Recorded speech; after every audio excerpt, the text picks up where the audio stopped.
The Acolyte is a new Star Wars show coming out that is going to have no war in it. This is a headline that's kind of making waves right now because a lot of people are upset that there's no quote-unquote war in the new Star Wars Acolyte show coming out. But let's take a look at this article from Entertainment Weekly to kind of further understand what this is actually talking about. So it says every Star Wars movie has been some variation on a small band of rebels fighting against evil Imperial overlords. But what if you flipped the script, and what if there was not even a big war waged upon which to set the story? That's what showrunner Leslye Headland hopes to accomplish with her upcoming Star Wars series, The Acolyte. In a recent interview, Leslye says The Acolyte stands out because it is the earliest in the Star Wars timeline that we have ever been seen in live action. We are toward the end of the High Republic leading into George's prequels, so we are looking at a time period where the Jedi are at the height of their power. And what that means, according to the showrunner, is that the story we will see will not be one featuring massive armies and space battles. She says, we're looking at a time period where there is peace throughout the galaxy. It was very challenging and interesting to make a Star Wars with no war in it. So the question became, well, what should the show be about if it's not going to be about galactic conflict? That's not the only big contrast between The Acolyte and other Star Wars offerings. And she says, I think that what makes this show different and interesting is that it's from the perspective of the villains of Star Wars.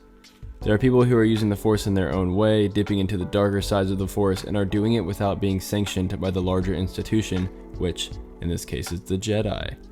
Instead of the good guys being hopelessly outnumbered, it is the villains who will be in the minority. Star Wars is always about some version of the underdog versus the institution, says Headland, and I just thought it would be a very interesting way to do a show about the bad guys, and to set that during that time period made the most sense. Leslye then goes on to say that there will be battles, they will just be much more intimate battles rather than at large scale galactic battles. Now, I want to give my take on this because I know this show already has a ton of controversy with the budget that's being shown, or rumored I guess, and the director being Leslye Headland. I know people are kind of in uproar about because some of her comments surrounding George and the prequels and things like that, and his Star Wars knowledge.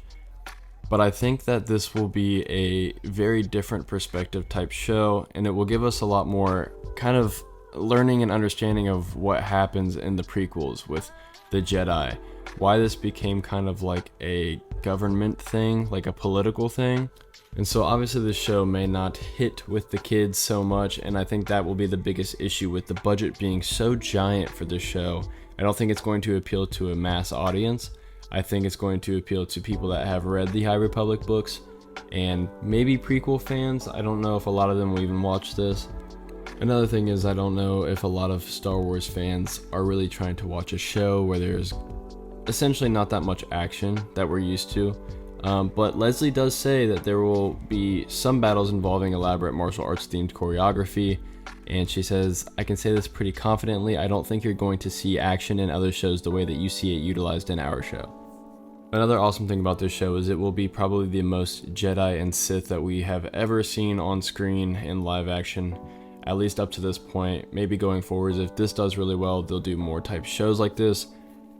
It's a super diverse show, super diverse cast, which I think will reach a huge audience in that regard, but they have to do everything right. They have to prove that Star Wars can still do things right. They cannot just rely on the big cast names and the very famous people going to be in the show. They have to really hone in on the story here. And I know there's been a lot of controversy about this show, but I think as a Star Wars fan and as Star Wars fans, we should all hope that it turns out good, because if you're like me, you just want more Star Wars content, but you want it to be good.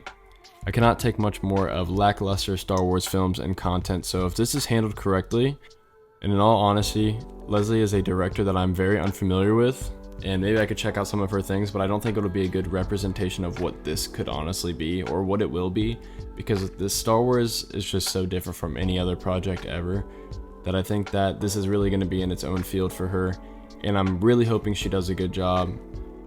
And I want you guys to know that I know that this show was rumored to be canceled. I know I'll probably see comments about it on this video. Hopefully you made it this far into the video, but my thoughts on this is basically this. If we're still getting news on this show to this day, up until this point of this recording, then I have to cover it because technically it is still Star Wars news. And I feel like I'm doing an injustice to you guys by not bringing you the news that I'm seeing. Obviously I have my own theories on things. I did make a video on the Acolyte being canceled before, and in a sense, I could still see it being canceled, but if we're still getting news up to this point, I'm not exactly sure if it is going to be canceled. So guys, that's it from me today. Thank you for watching, and may the Force be with you.